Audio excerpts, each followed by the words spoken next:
Bueno, y estamos con Alfredo Torres de Ipsos Apoyo para comentar la encuesta publicada en El Comercio este fin de semana que da bastante información, no solo sobre la popularidad del presidente Ollanta Humala, sino también sobre el indulto a Alberto Fujimori. Muchas gracias, Alfredo, por estar con nosotros. Buenas noches.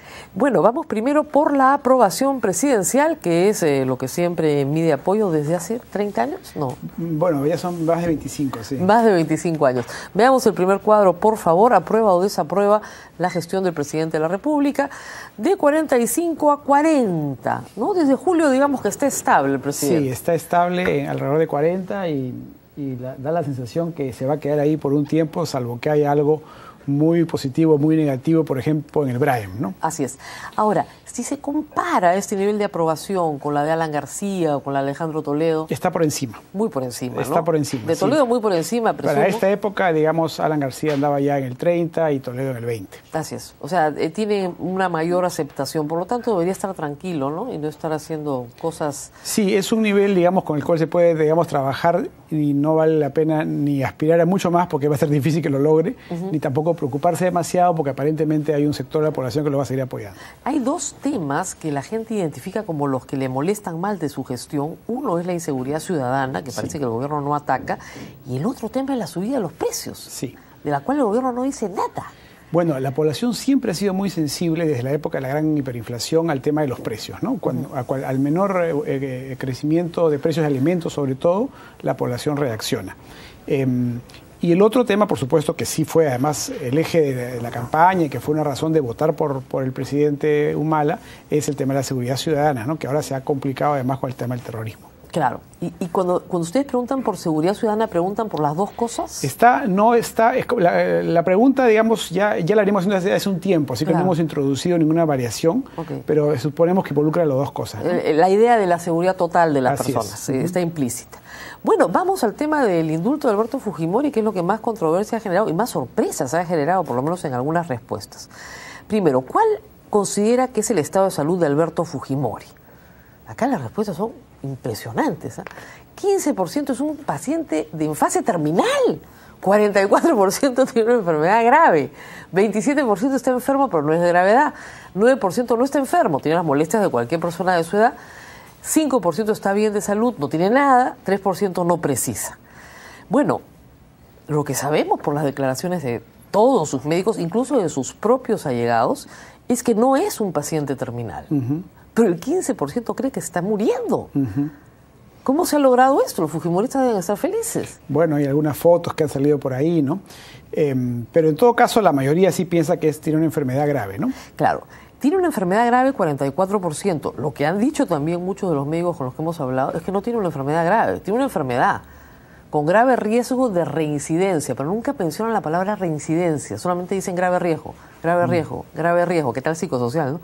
Y ha pegado, esto ya está, si sumas las dos, en 59%.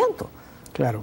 Entonces ahí viene lo que señalabas en tu columna, el tema de la compasión, ¿no? Que es lo que está moviendo a la gente. Eso es lo que más o menos se entiende. Sí, yo siento que es eso, ¿no? Que en la medida en que hay una enfermedad grave, entonces, bueno, ya pues... está enfermo, que se vaya a su casa, claro, ¿no? Entonces esa es un poco la sensación de 3 de cada 5 entrevistados, ¿no? A nosotros nos han salido 62 en esta encuesta, Datum le salió un poco menos, se pidió un poco más, pero más o menos estamos hablando de una mayoría, ¿no? De 3 de cada 5. La pregunta que faltó es, si no estuviese enfermo, si se prueba que no está enfermo, ¿usted considera que debiese ser indultado? Pero nadie ha hecho esa pregunta. Bueno, pero hay otra manera indirecta de sacar ese resultado, ¿no? Que es un poco lo que yo concluyo al reunir todas las preguntas. Y es con esa otra que a ti no te gusta mucho del arresto domiciliario, ¿no? Claro, pero es que no me gusta, es que es ilegal. No es ilegal, quiere decir, no está actualmente en la ley, pero podría haber una modificación legislativa y podría abrirse esa opción. O sea, el Congreso para eso está, para dar leyes, ¿no? O sea, no, ya sé, pues, pero tendrías que darla con nombre propio. Bueno, podría darte para personas de determinadas características que incluyan al caso de Fujimori, ¿no? Sí, pues, pero digamos, hoy no existe. A lo que voy es de que esa pregunta nos permite ver que el grupo duro de gente que está pro indulto sí o sí es más o menos 40-43%. Vamos a ver la siguiente pregunta, justamente es esa. Con respecto a Alberto Fujimori, ¿cree que se le debía dar arresto domiciliario? ¿Cree que debería continuar en prisión o cree que debe ser indultado? debería ser indultado 43%, arresto domiciliario 27%, continúa en prisión 26%, me da lo mismo, 2%, no presusa 2%, me da lo mismo, me parece increíble la respuesta, pero es buena respuesta también. Claro, el núcleo duro debería ser indultado de todas maneras 43%, ¿no? Ahora, si uno suma arresto domiciliario más continúa en prisión, también te da pues más o menos lo mismo, ¿no? Lo que ha hecho Diario 16 hoy día en su portada, claro, ¿no? Claro. Pero efectivamente, pero la suma de las otras dos que incluye, digamos, están diciéndote, claro, se puede leer de distintas maneras, ¿no? Claro. Pero lo que voy es de que para mí en realidad hay como tres grupos. Hay un grupo que es más claramente pro indulto, pro Fujimori, un grupo en contra y un grupo intermedio que, bueno, dice de repente ya tuvo demasiados años y hay que perdonarlo, pobrecito, pero que en realidad sí considera que cometió delitos, ¿no? Ese es No, la mayoría considera que es un delincuente. Así es, eso lo hemos medido en encuestas anteriores. Eso está clarísimo. La proporción de gente que considera que cometió delitos es así 2/3, ¿no? Así es. Ahora, lo que es curioso por niveles socioeconómicos, no lo hemos desagregado ahí, es que continuar en prisión en el nivel socioeconómico A llega al 50%.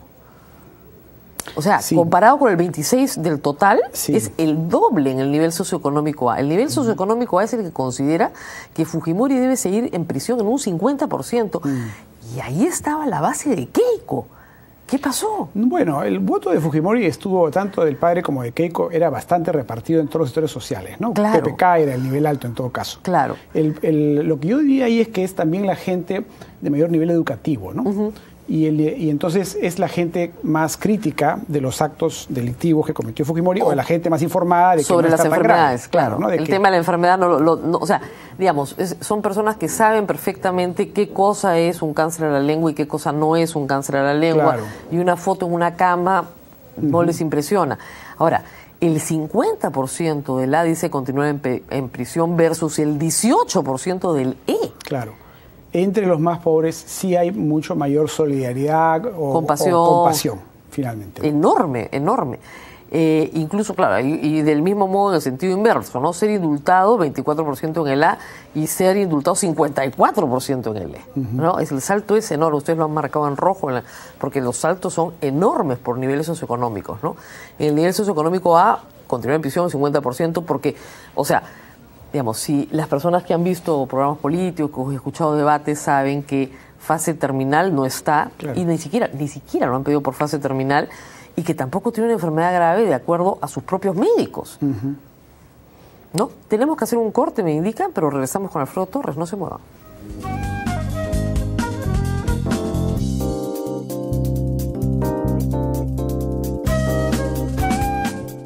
Para ver el tema de el indulto.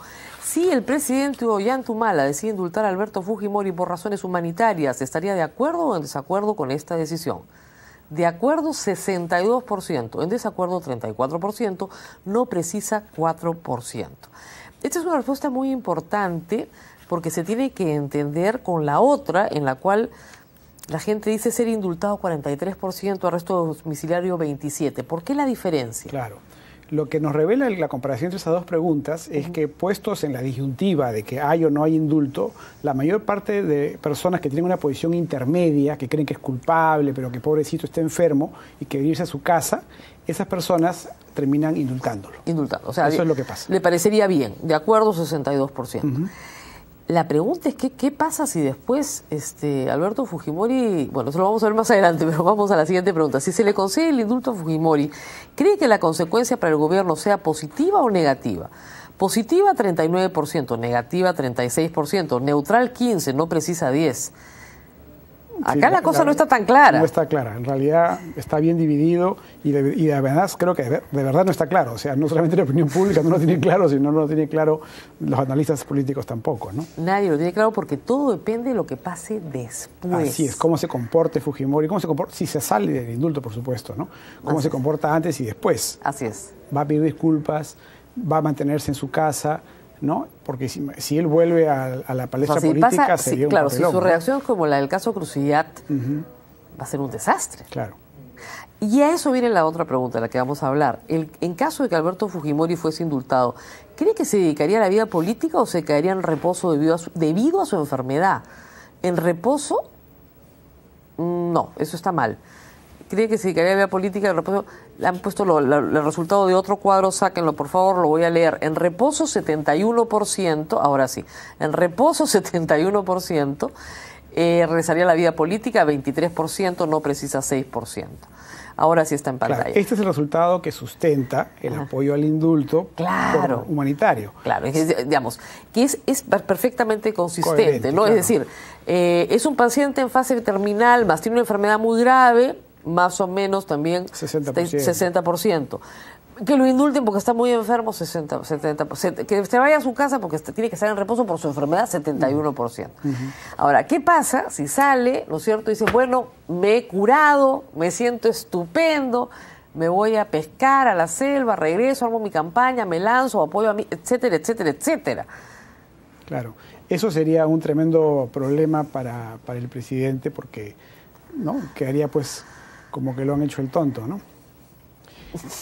Y entonces, y la opinión pública misma se sentiría engañada, porque aquí hay un respaldo popular al indulto bajo la hipótesis de que está enfermo, ¿no? Bajo la hipótesis de la compasión.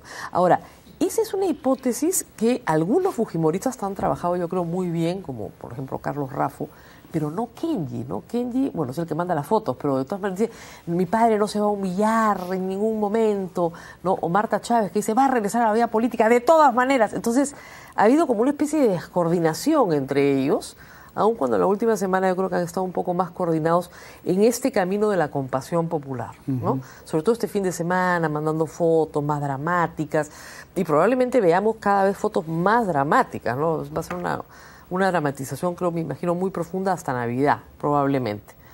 Ahora, el tema se va a mantener en la agenda, porque esto entra en un compás de espera que es ilimitado. Claro. ¿Esto cómo se va a sostener? No, yo creo que es un tema que va, digamos, a tener sus momentos, ¿no? Según picos. Cómo se maneje la parte comunicacional, pero incluso si se produjera la decisión, creo que es una decisión que tiene un impacto limitado en el tiempo. ¿No? Estamos hablando de que, bueno, durante las siguientes 3 a 4 semanas de que se no toma la decisión puede tener un impacto a favor o en contra en la aprobación presidencial, por ejemplo, ¿no? Así es. Pero después de eso, los temas que le preocupan más a la ciudadanía son los problemas que afectan su vida cotidiana. Así es. No esto que es un poco más lejano. Así es. Finalmente, ¿esta encuesta se ha hecho a nivel nacional? Sí, nacional urbano, como hacemos todas. Nacional urbano como la de todos los meses. Así es, todos los meses. Muy bien. Muchísimas gracias, Alfredo, por haber estado con nosotros y tenemos ya que irnos inmediatamente al tema de Chavín de Huántar. Hoy se está sentenciando el caso, todavía no tenemos el veredicto, se está leyendo la sentencia desde la tarde, desde hace muchas horas que se está leyendo la sentencia, pero Daniel Llovera nos cuenta todo sobre esta materia. Adelante.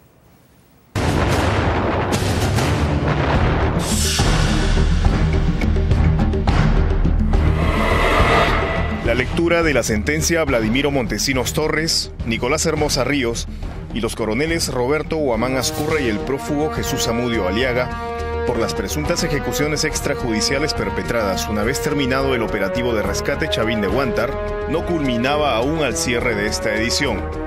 No se sabía por el momento si la justicia los hallaría culpables o inocentes.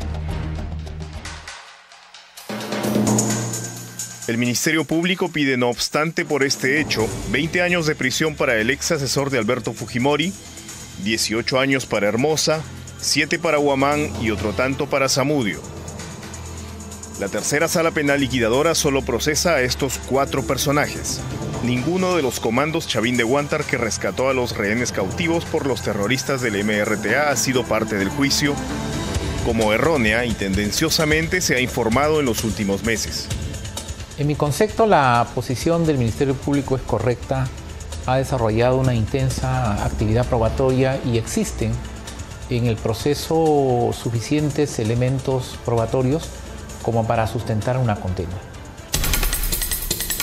El Tribunal Superior debía decidir hoy si acogía como pruebas definitivas las evidencias presentadas por la Fiscalía y por la defensa de la parte civil a lo largo de este proceso. Estos han sostenido que por lo menos en un caso, el del emerretista Eduardo Cruz Sánchez, alias Tito, hubo ejecución extrajudicial a manos de un grupo de hombres del Servicio de Inteligencia Nacional, el SIN, donde mandaba Vladimiro Montesinos, que se infiltró en el interior de la residencia del embajador del Japón para ejecutar tareas ajenas al operativo de rescate.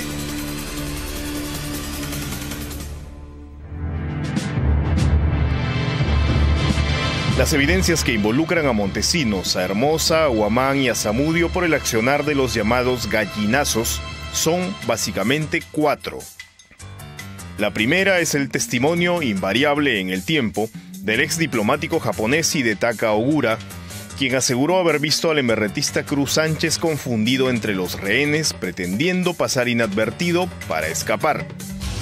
La segunda es el testimonio de los 2 policías que lo intervinieron, Marcial Torres y Raúl Robles, quienes han señalado igual, de modo inalterable, que se lo entregaron a un comando enviado por Jesús Zamudio. Esta evidencia se sustenta incluso en fotografías que revelan que los llamados gallinazos también incursionaron en el cerco del operativo, pese a que Huamán Azcurra ha afirmado que solo se dedicó a las comunicaciones para los comandos. Si él está en el tema de comunicaciones, ¿qué tiene que hacer él en la misma sede de la embajada con armamento militar?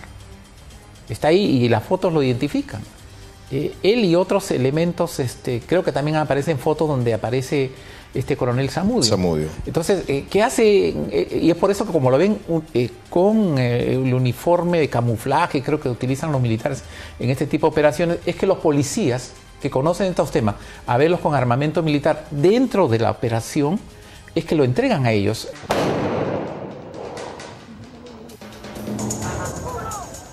La tercera evidencia es el testimonio de los comandos que incursionaron en la zona de la residencia diplomática donde se encontró el cadáver de Tito y dijeron que allí no se efectuó ningún enfrentamiento. Por cierto, también existe una declaración importante, la de quien fue jefe del operativo militar del rescate, el general del ejército José Williams. Este alto oficial dijo en el año 2003 que en el momento del balance sus hombres le dieron cuenta de cómo murieron 13 emerretistas, pero Tito era el número 14 y nadie pudo explicarle ese deceso.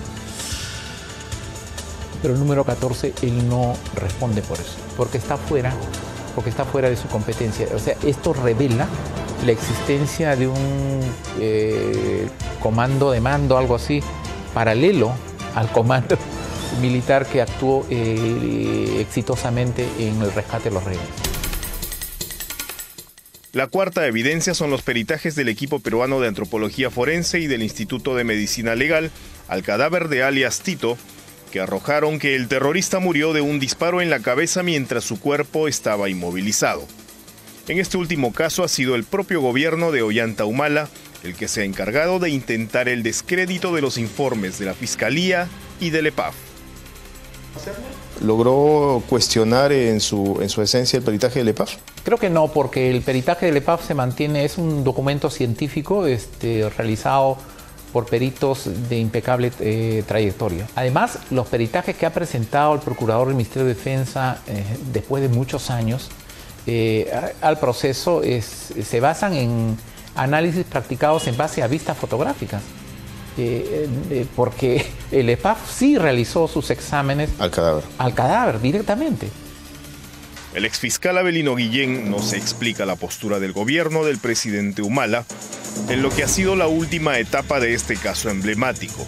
Lejos de determinar responsabilidades entre los gallinazos, el Ministerio de Defensa prácticamente habría oficiado de abogado de los procesados Vladimiro Montesinos y compañía. Este caso es una demostración de la independencia de un juez. El juez se debe a la ley y tiene en el proceso la fuente para su decisión. Independencia respecto al Ejecutivo, ¿no es cierto? Exacto.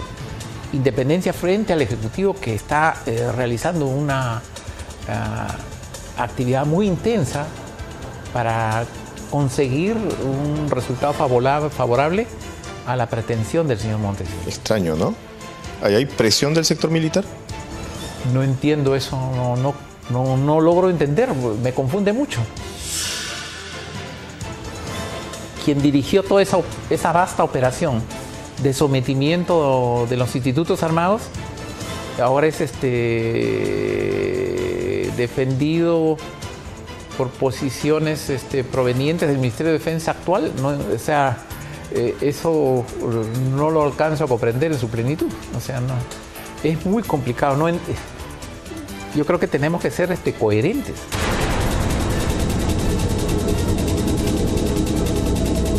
Hasta esta tarde ha trascendido que el colegiado habría considerado que no existen elementos que involucren a